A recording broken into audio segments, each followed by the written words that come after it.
Quem não tomar a segunda dose da vacina contra a Covid-19 em Criciúma no prazo determinado vai voltar para o final da fila e você vai ver também. O Instituto Adolfo Lutz garantiu que a variante Delta da Covid-19 já representa 23% dos casos registrados na Grande São Paulo. A Câmara dos Deputados aprovou o texto base do projeto de lei que abre caminho para a privatização dos Correios. E de acordo com os estudos, esse é o terceiro mês seguido que os brasileiros aumentam o ranking dos endividados. Nesta sexta-feira, cerca de 110 mil mulheres chefes de família receberam uma transferência do auxílio emergencial. Polícia Federal faz hoje em 3 estados a segunda fase da Operação Boitéia contra as fraudes nos benefícios emergenciais.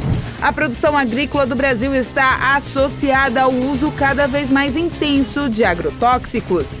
Já para você que quer produtos sem agrotóxicos, que tal passar na Feira da Agricultura Familiar de Cocal?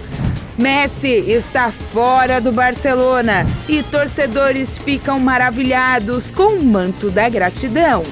Essas e outras notícias você acompanha a partir de agora no Informe Região.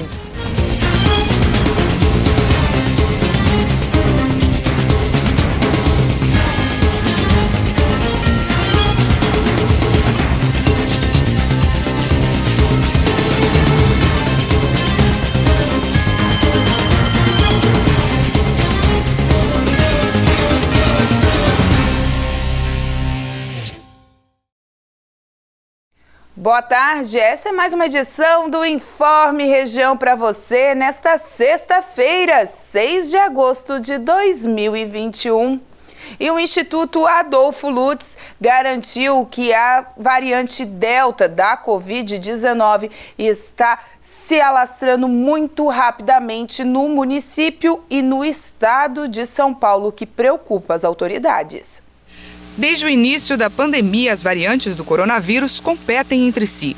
E no Brasil, a gama se tornou dominante porque é mais transmissível e acaba ocupando todos os hospedeiros disponíveis. Com isso, havia a expectativa de que ela poderia impedir ou desacelerar o avanço da variante Delta.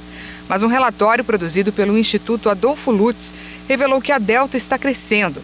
A variante atingiu 23,5% dos casos na Grande São Paulo. Em menos de um mês após a identificação do primeiro caso de Delta na capital paulista, que foi reportado no dia 5 de julho, a variante conseguiu se espalhar rapidamente e já responde por 1 em cada 4 infecções por coronavírus na cidade de São Paulo. A Delta é considerada a mais transmissível de todas as identificadas até hoje. Além disso, a cepa se reproduz mais facilmente e os infectados apresentam alta carga viral até 1.260 vezes maior do que com outras variantes.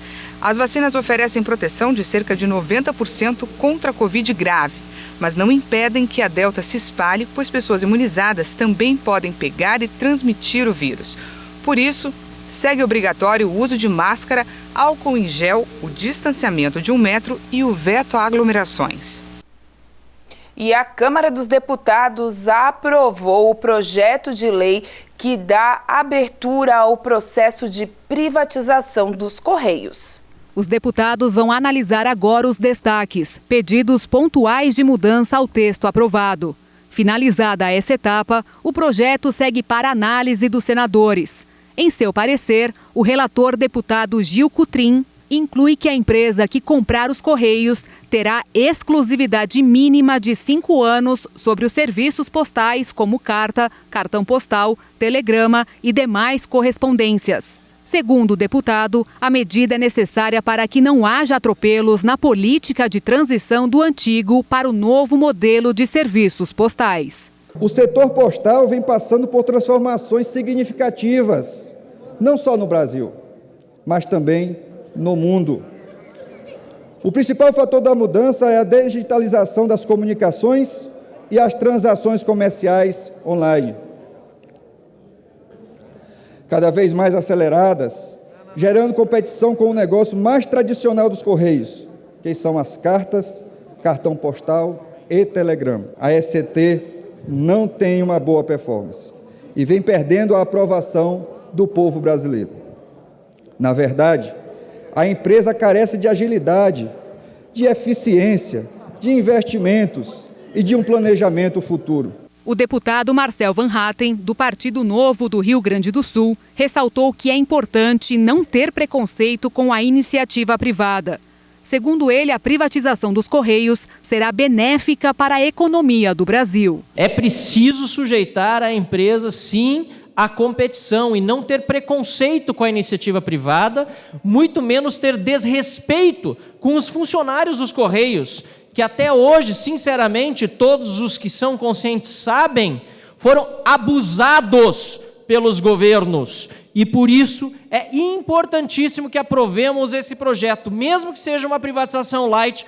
Vamos abrir mercado e melhorar o serviço para o consumidor. O contrato de concessão do serviço a ser assinado após a privatização poderá estipular um prazo superior a 5 anos. O relator também incluiu em seu texto um dispositivo que prevê a estabilidade por 18 meses para funcionários da estatal após a privatização da empresa. Eles só poderão ser demitidos neste período por justa causa. A empresa que adquirir a estatal terá ainda que disponibilizar aos funcionários um plano de demissão voluntária, com período de adesão de 180 dias a contar da privatização. Os funcionários que aderirem ao plano terão direito à indenização equivalente a 12 vezes a remuneração, manutenção do plano de saúde por 12 meses e plano de requalificação profissional. Inicialmente, o texto autorizava a transferência dos empregados dos Correios para qualquer órgão da administração pública que solicitasse o funcionário. A questão trabalhista é a mais relevante neste projeto de lei. E, em nosso entendimento, enfrentamos adequadamente este debate, uma vez que a ausência de investimento público já levou os Correios a perderem um contingente de 40 mil trabalhadores em anos recentes, em programa de desligamento voluntário e em outra medida de cortes de despesas. O governo considera a medida inconstitucional e o relator retirou esse trecho ao emitir parecer sobre as emendas de plenário. As considerações voltadas aos funcionários foram incluídas no texto para diminuir a resistência à privatização da estatal. Até maio, os Correios tinham 90.875 funcionários. E de acordo com os números, esse é o terceiro mês consecutivo que os brasileiros aumentam o número dos rankings dos endividados. O número de famílias endividadas cresceu no mês de julho e bateu novo recorde, chegando a 71,4%. O valor é o maior desde que a Confederação Nacional do Comércio, Bens, Serviços e Turismo, a CNC, passou a fazer a pesquisa de endividamento e inadimplência do consumidor em 2010. É o terceiro mês seguido que a quantidade de famílias brasileiras endividadas cresce. Na comparação de julho com o mês anterior, o aumento do endividamento foi de 1,7 pontos. Já na comparação com o mês de julho do ano passado, o incremento foi de 4 pontos, o maior desde dezembro de 2019. O cartão de crédito continua sendo um dos principais vilões e marcou recorde com relação aos endividados. Segundo a CNC, que divulgou a pesquisa nesta quinta-feira, a inflação elevada tem reduzido o poder de compra dos brasileiros e deteriorado os orçamentos domésticos. De Brasília, Jaqueline Fonseca. E hoje, cerca de 110 mil mulheres, chefes de família, acabaram recebendo os valores relativos ao auxílio emergencial.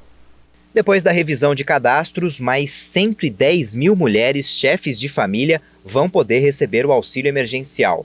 Todas as parcelas de R$ 375 vão ser depositadas de uma vez nas contas sociais digitais. E para as mulheres que fazem parte do Bolsa Família, os pagamentos vão ser realizados dentro do calendário regular do programa. Uma nova análise de dados confirmou o direito dessas mães ao benefício a partir das informações mais recentes disponíveis nas bases governamentais. O resultado do processamento está disponível no site de consulta do auxílio emergencial. A análise levou à suspensão de mais de 600 mil benefícios para a avaliação de inconformidades. Entre esses casos estão 136 mil mães chefes de família. Com o desbloqueio do benefício para 110 mil mulheres, restam 27 mil cadastros que ainda estão em processamento. As pessoas com o benefício desbloqueado recebem todas as parcelas a que têm direito de forma retroativa. Em falar em auxílio emergencial, hoje a Polícia Federal fez uma grande varredura em 3 estados na Operação Voiteia, justamente apurando fraudes no recebimento do auxílio. Cerca de 60 agentes da Polícia Federal trabalham na Operação Voiteia 2 contra fraudes nos benefícios pagos à população em situação de vulnerabilidade na pandemia. Estão sendo cumpridos 4 mandados de prisão preventiva e 22 de busca e apreensão, expedidos pela 10ª Vara Federal Criminal do Rio de Janeiro. Também foi dada uma ordem judicial de sequestro dos bens dos investigados. A operação acontece nos estados do Rio de Janeiro, Santa Catarina e Minas Gerais. A estimativa é de que cerca de 5 mil benefícios foram fraudados pela organização criminosa.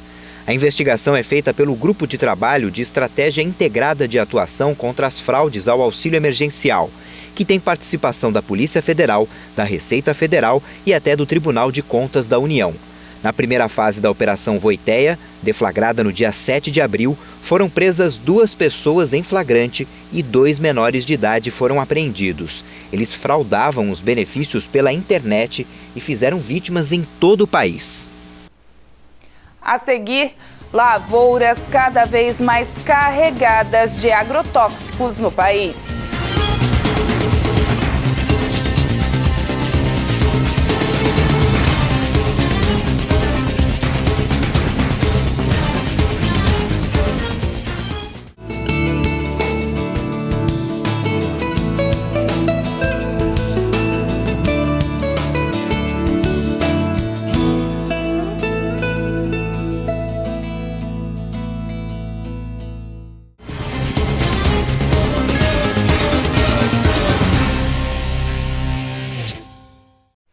E munido de um habeas corpus para não dar respostas na CPI, um dos ex-assessores do Ministério da Saúde, Ayrton Cascavel, se fez presente durante a comissão.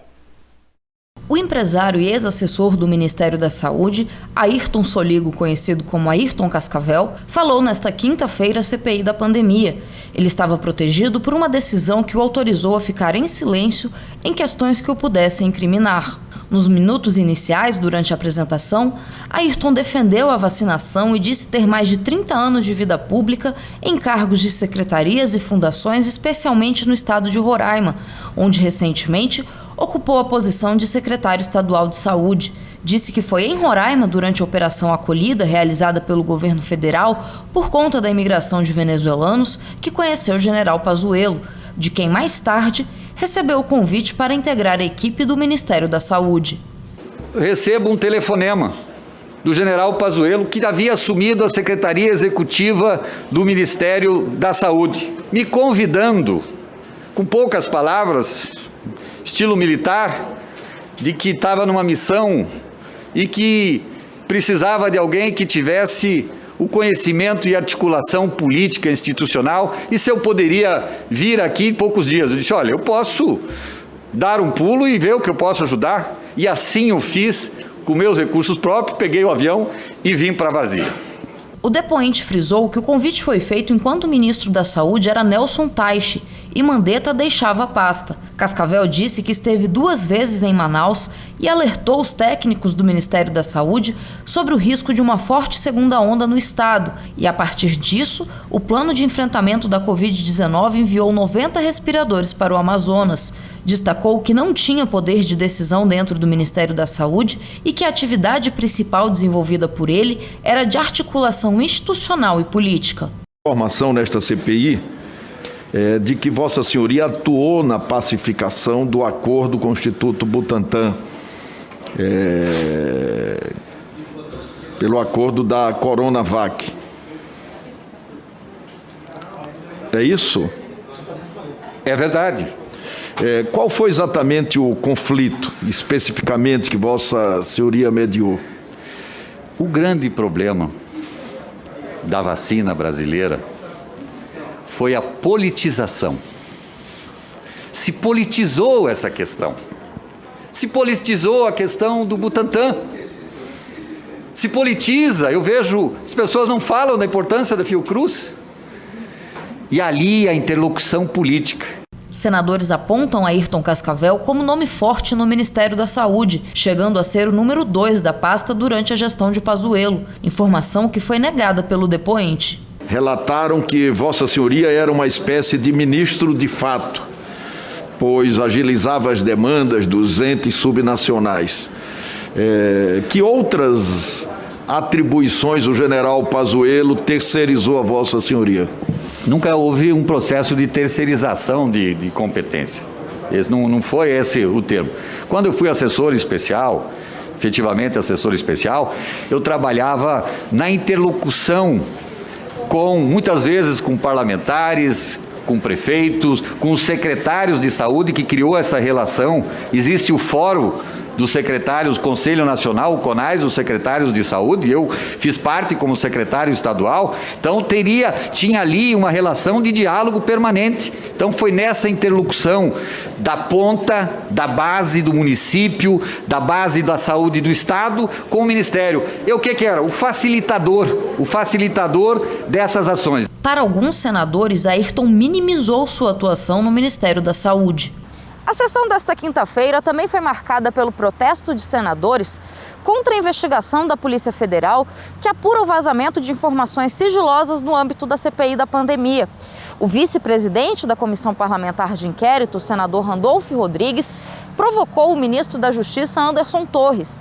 Já o presidente da CPI da pandemia, senador Omar Aziz, disse que vai ingressar com habeas corpus no Supremo para trancar o inquérito aberto nesta quarta-feira. Ontem, esta comissão parlamentar de inquérito recebeu a notícia, a senadora Simone Tebet, de que a Polícia Federal vai instaurar um inquérito contra esta comissão parlamentar de inquérito por eventuais supostos vazamentos de notícias sigilosas. Inquérito contra a comissão parlamentar de inquérito deve saber as autoridades, o senhor ministro da Justiça, e deve saber também a Direção-Geral da Polícia Federal, é inconstitucional e legítimo.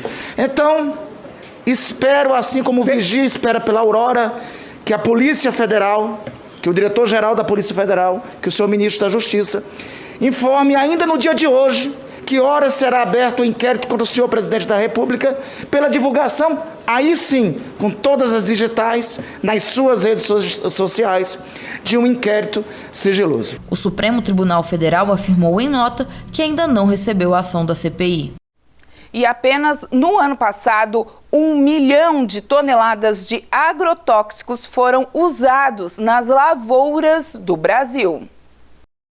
Os defensivos químicos são utilizados para combater as doenças das plantas, as ervas daninhas e os insetos que se reproduzem sem controle. Mas além da poluição dos rios, um dos maiores efeitos colaterais, segundo a Organização Mundial da Saúde, é a morte de mais de 20 mil pessoas por ano. Como não existe alternativa, quem vai à feira deve saber. E os campeões de agrotóxicos foram alho, arroz, alface, abacaxi, batata doce, beterraba, cenoura, goiaba, chuchu, laranja, pimentão, tomate, a uva. A uva é muito contaminada, não dá para você ficar arrancando a casca, vai comer o quê? Então, assim, são vários alimentos que eles, infelizmente, são campeões de agrotóxicos. Então, a gente tem que pesar em conta e ver, lógico, precisão, pandemia, muitas pessoas perderam emprego, você tem que ver o que cabe no seu bolso. Além de várias explicações da economia, muitos produtos não cabem no bolso do brasileiro porque os grandes exportadores, que garantem bons resultados para a balança comercial do país, contam com benefícios que outros produtores não têm. Precisa ter uma diminuição, principalmente de impostos, IPI, ICMS, né? Geralmente, alimentos que os produtores que usam produtos com agrotóxicos, eles já têm até 60% de redução desses impostos. Agora, o pequeno agricultor ou médio agricultor que produz os orgânicos, ele não tem nenhuma redução dos benefícios. Então, por isso que ele tem que acabar passando também esse valor para a população, infelizmente. E é das roças dos pequenos produtores, que variam de 5 a 100 hectares, que sai grande parte dos produtos que o brasileiro põe na mesa. Segundo o último censo do IBGE, a agricultura familiar é responsável por 70% da mandioca consumida no país, 64% do leite, 38% do café em grão e 23% do feijão. Alimentação orgânica, sustentabilidade, um alimento que não agride o ambiente e ainda faz um bem danado à sua saúde.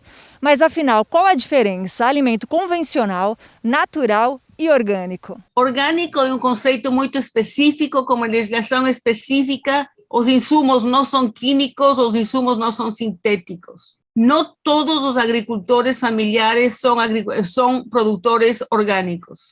Devido ao tamanho dos sítios e das glebas e das propriedades da agricultura familiar, muitos, e não tenho porcentagem disso, utilizam insumos não tóxicos, insumos não químicos, mas alguns sim utilizam conforme, de acordo à cultura que é, possivelmente alguns insumos que hoje em dia chamamos de agrotóxicos. Então, não podemos dizer que toda a agricultura familiar é orgânica. Quem não usa nenhum produto químico é o produtor orgânico. Mas é bom não acreditar em todas as propagandas de alimentos isentos de veneno. Muitas empresas se dizem naturais, só que naturais todos os produtos são, eles vêm da terra. O orgânico ele se diferencia por causa do certificado.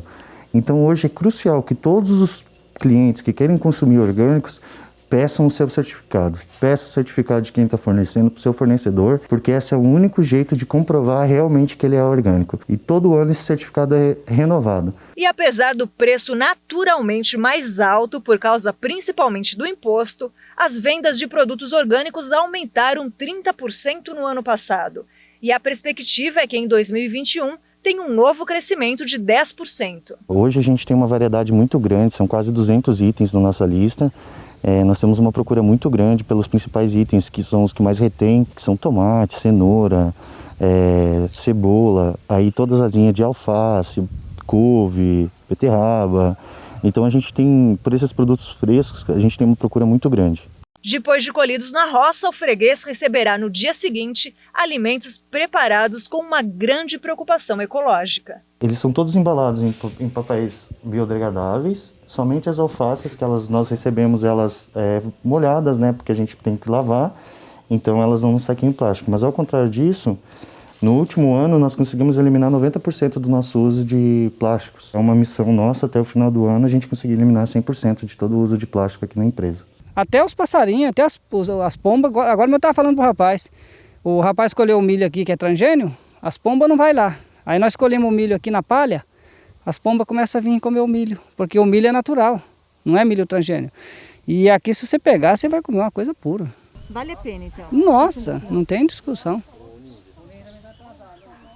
Já você que quer passar longe dos agrotóxicos, a dica fica para dar uma passadinha amanhã na Feira da Agricultura Familiar do município de Cocal do Sul.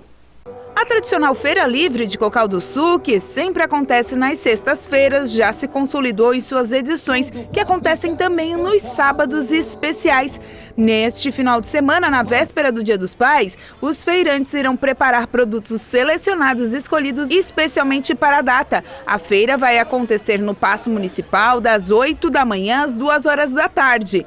Para celebrar o Dia dos Pais, os feirantes estarão com atrações musicais. Além disso, estarão sendo vendidos ingressos para a feijoada, sendo que as pessoas poderão consumir no local ou retirar para comer em casa. A venda reverterá a verba para a Abrace Cocal, que realiza um trabalho social no município. Além disso, estarão sendo oferecidos também deliciosos legumes, verduras, frutas, bolos, pães, ovos e todos os produtos da agricultura familiar do município. Portanto, a Feira Municipal de Cocal do Sul acontece no Paço a partir das 8 horas da manhã até as 2 da tarde. A seguir, não vai tomar a segunda dose da vacina no município de Criciúma? Então vai voltar para o final da fila.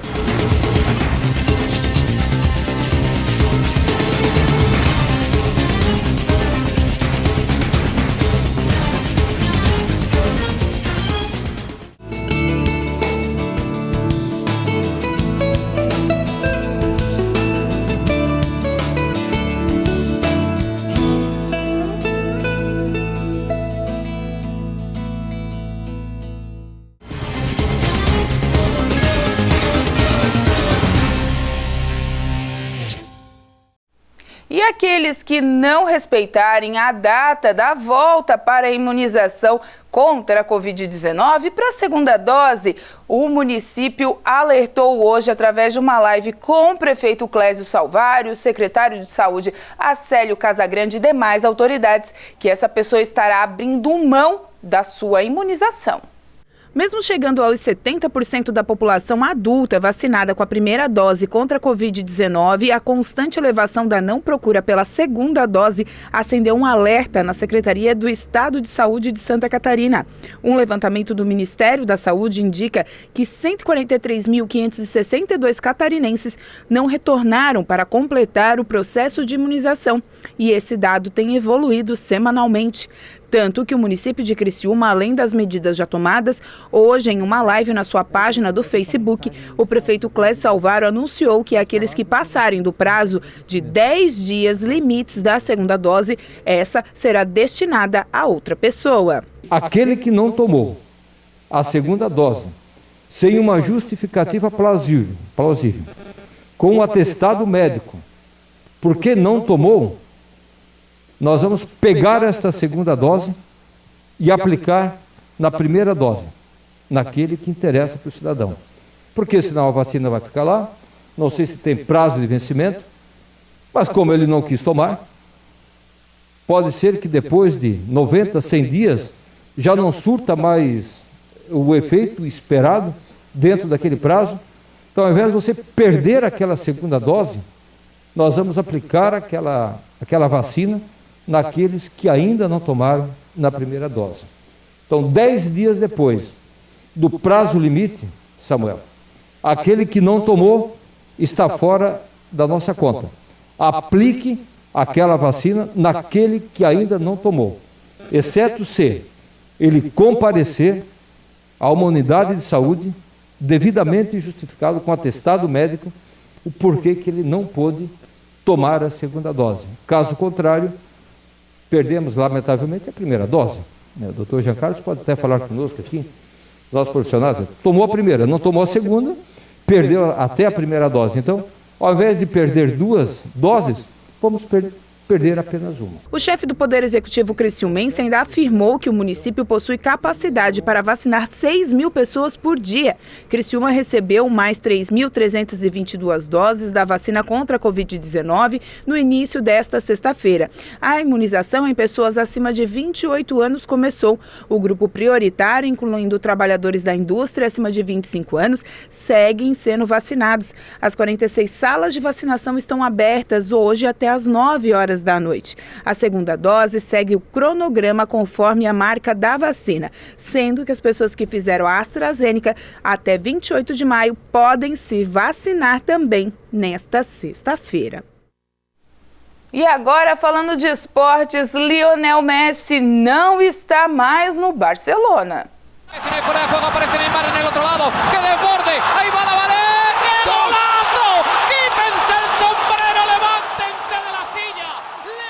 A história de Lionel Messi no Barcelona chegou ao fim.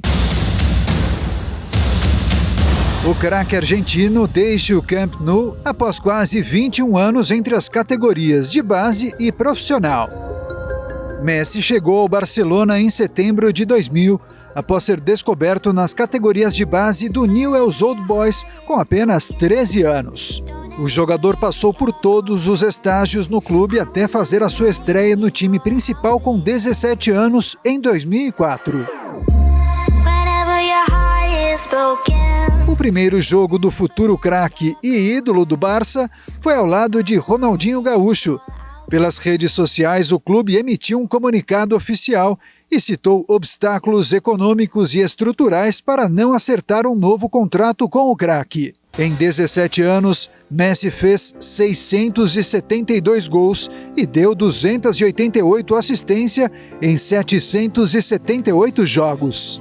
Defendendo o clube catalão, conquistou 34 títulos, entre os quais 4 da Champions, 3 mundiais e 10 campeonatos espanhóis. Um dos principais impasses para a renovação do argentino com o Barcelona foi a necessidade do clube enxugar os gastos com os salários, que ultrapassavam o teto imposto pela organização do campeonato espanhol. O Manchester City e o Paris Saint-Germain são possíveis interessados no passe do atleta.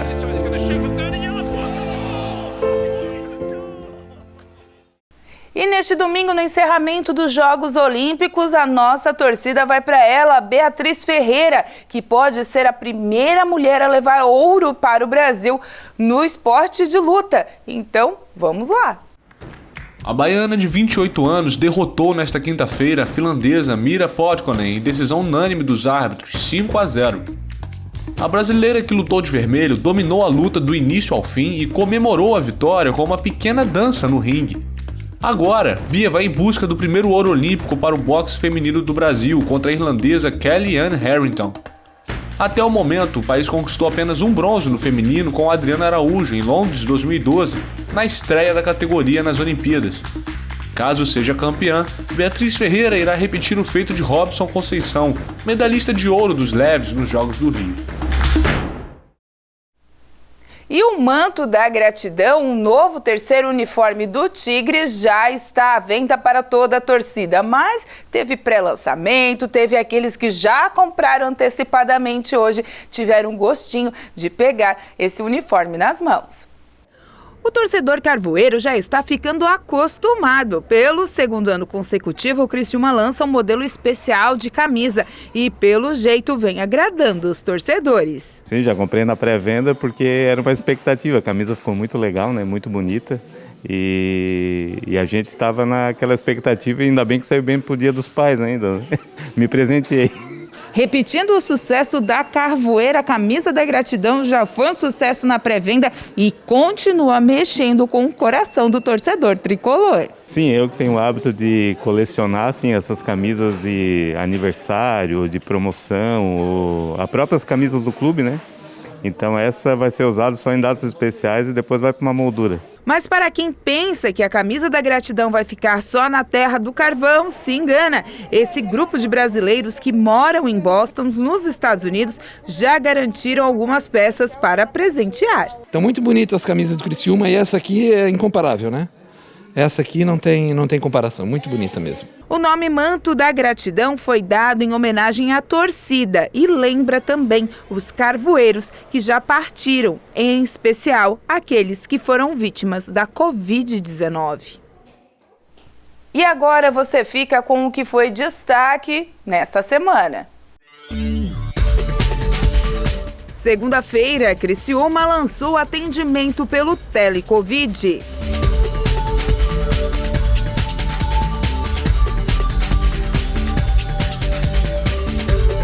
Rede Feminina de Combate ao Câncer de Sara promove a ação beneficente. Dia 28 de 8, nosso tradicional chá cor-de-rosa. Infelizmente, a gente, devido ao Covid, a gente não vai conseguir fazer como de costume, mas por isso vai ser drive-thru. Dia 28 está à venda, está bombando, graças a Deus vendendo muito bem. E eu convido o pessoal a adquirir o nosso convite, assim, para auxiliar, para ajudar aqui com as nossas despesas da Casa Rosa. Terça, aprovado o projeto que veta a linguagem neutra em escolas públicas em Criciúma. O projeto passou em todas as comissões, CCJ, aprovado na CCJ, e passou na Comissão de Obras, de Saúde, enfim, todas as comissões permanentes da Casa. E ontem ele foi a plenário para discussão e para votação, obtendo 14 votos favoráveis, uma abstenção e um voto contrário.